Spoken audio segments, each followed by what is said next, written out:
첫 코너 주도 섹터 공략 시작하도록 하겠습니다. 오늘 금요일장은 이분과 함께 꾸려가 보도록 할게요. 유니스토리 자산운용투자전략본부장 지금 모셨습니다. 김정일 본부장님 어서 오십시오. 네, 안녕하세요. 어서 오세요. 네, 반갑습니다. 처음 뵙습니다. 네네네. 다른 프로그램 진행하시는 거는 제가 몇 번이나 애청을 했는데 네. 앞으로 잘 부탁드리겠습니다. 네네. 주도력을 가지고 있는 섹터 어디가 될까 궁금합니다. 본부장님, 오늘은 저희가 IT 하면 반도체 이야기를 많이 하긴 했지만 오늘은 애플 관련한 키워드를 같이 묶어서 보고 가는 네네. 전략이 필요하겠죠? 예. 아무래도 이제 오늘 아침에 애플 실적이 발표되지 않았습니까? 네. 예상보다 조금 좋았어요. 그러니까 실적 자체 갖고 주가가 반응한 건 아니고 네. 한 7% 갖고 올라온 것 같은데 시간으로 일단은 우려보다 중국이 괜찮았다 이런 얘기거든요. 우려보다 중국 괜찮으니까 그럼 뭐야 휴대폰이 그렇게 아주 최악은 아닌 거 아니야? 나아지지 않겠어? 이런 생각이 들어서 반응을 한 거죠. 물론 그거는 어저께 퀄컴 실적에서 이미 좀 암시를 준 거거든요. 퀄컴이 이제 휴대폰에 들어가는 AP 머리에 해당되는 반도체를 만들잖아요. 근데 오늘 퀄컴의 실적이 좋아서 오늘 무려 9%는 올랐거든요. 네. 근데 아니나 다를까 애플도 비슷한 패턴을 보인 거죠.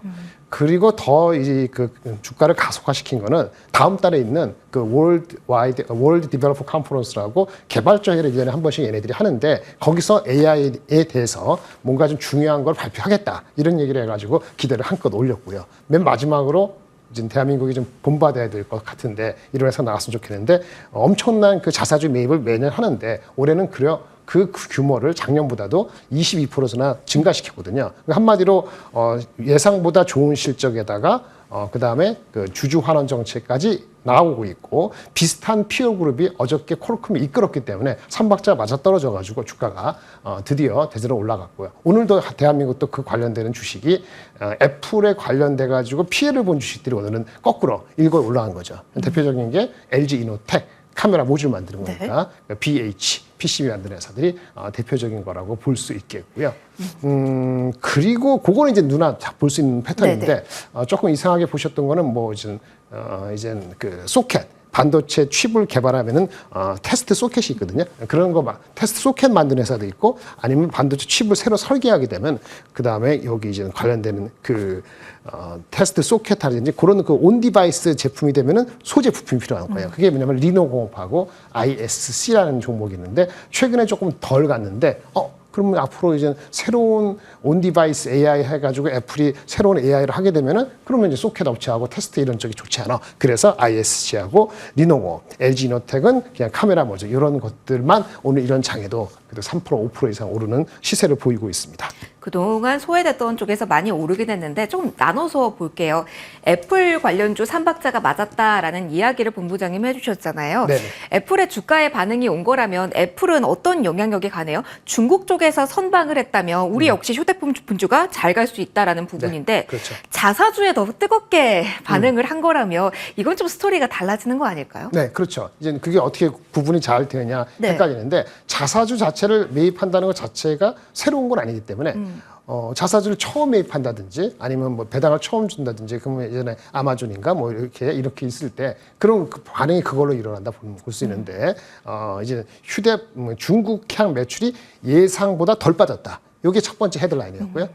그리고 나서 이제 온 디바이스 AI에 해당되는 AI에 대해서 something new important를 한 달 내로 6월 초로 알고 있는데 그걸 이해하겠다 한번 반응했고 그 다음에 이제 자사주 매입을 규모가 많다 이렇게 냈기 때문에 자사주 매입만 가지고 주가 올라간 건 아닙니다. 그러면 애플 개발자 회의가 6월인데 그 모멘텀까지 이어질까요? 아니면 단기적으로 다음 주에도 신제품 발표가 있고 여기에서도 온디바이스 관련된 힌트가 나오니까 여기에서 1차적으로 브레이크가 걸릴 가능성도 열어둬야 될까요?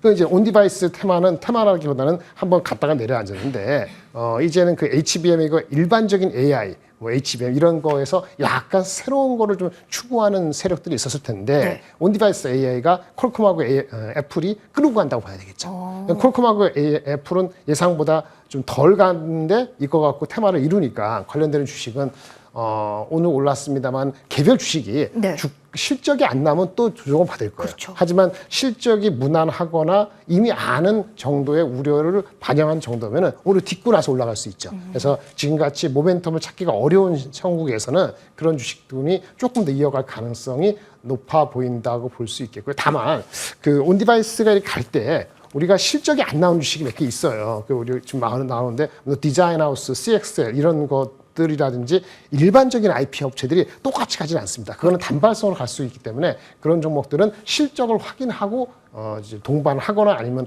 구분하는 것이 좀 필요하다고 보여지고요. 일단 눈에 보이는 거, 실적이 나오는 주식, LG이노텍, 리노고, ISC는 눈에 맞아떨어지고 넘버가 나와요. 그러니까 밸류에이션을 측정할 수 있기 때문에 그 주식들이 먼저 가는 거고, 진짜 전체적으로 테마가 아니고 하나의 웨이브가 되면은 지금 말씀드린 무슨 IP 설계라든지 디자인 하우스 이런 주식들도 동참할 수 있는데 그 부분은 조금 더 지켜봐야 될 것 같습니다.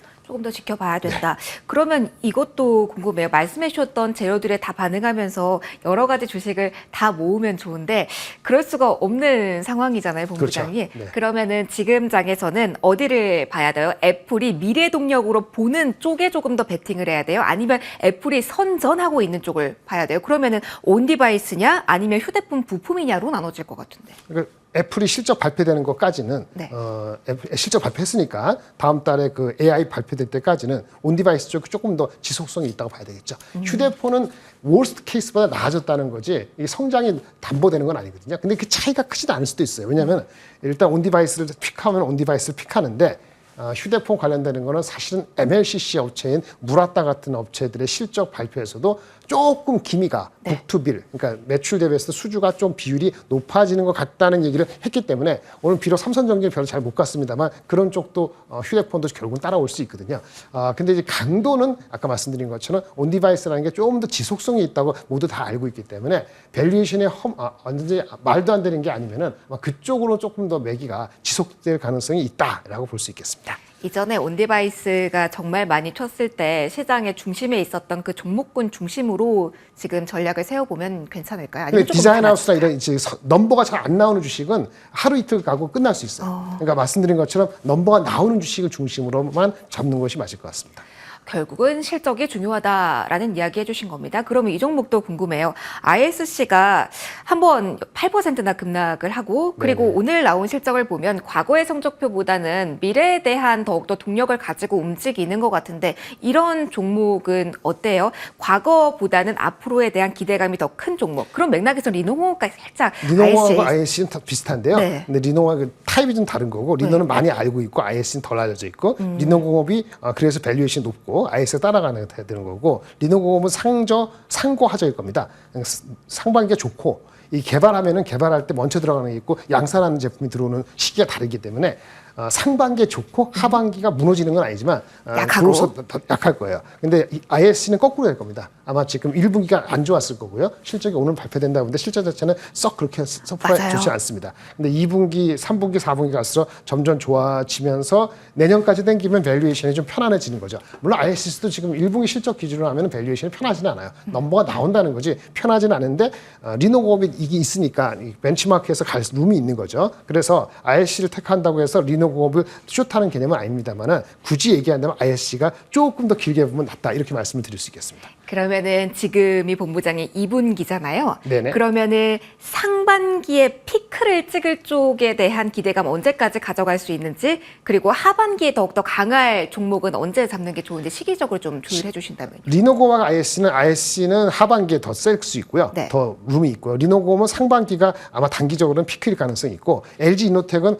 애플하고 같이 가는 거기 때문에 애플 가는 거하고 동행해서 간다고 보는데 그건 이제 6월 달까지는 그렇게 갈 것 같고 그 다음은 다시 LG이노텍 자체의 실적으로 오겠죠. 그래서 여름경에 됐을 때는 LG이노텍은 결국은 다시 실적으로 가는데 그 사이까지는 애플하고 같이 간다 이렇게 말씀드릴 수 있겠습니다. 결국은 애플, LG 이노텍 잘 봐야 될 것 같습니다. 본부장님 저희 금요일 날마다 함께 해주실 거니까 네. 그때 어떠한 뉴스가 나오는지 그리고 그 추세를 일시적이 아니라 어떻게 강하게 잘 끌고 가는지 저희와 함께 잘 이야기해 보시면 될 것 같습니다. 해주실 거죠? 네, 그럼요.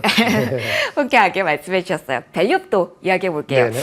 어제부터 이야기 좀 많이 해주셨겠습니다만 오늘 오후장에서는 사실 많은 분들 궁금하실 것 같아요. 밸류업 어떻게 되는 거야? 자율성에만 맡겼는데 그것 때문에 금융은 기술적으로 오르는데 자동차 좀 많이 빠져요. 지금 네네. 현대차, 기아. 그렇습니다. 영향 여건에서 지금 흔들림이 나오는 거라고 보시면 될까요? 아마 어저께 2시에 발표되기 전에 오전에는 그 은행이 안 좋았죠. 네. 근데 이제 오늘은 자동차가 버티다가 이제 막판에 빠지는 것 같은데 일단 오늘 자동차 빠지는 것은 그 밸류업에 대한 실망도 있겠습니다만은 아마 간밤에 4월달 그 판매 숫자가 마이너스 4%에서 예상보다 뭐 더 나빠지기보다는 별로 그렇게 힘을 못 받는 그런 게 있고요.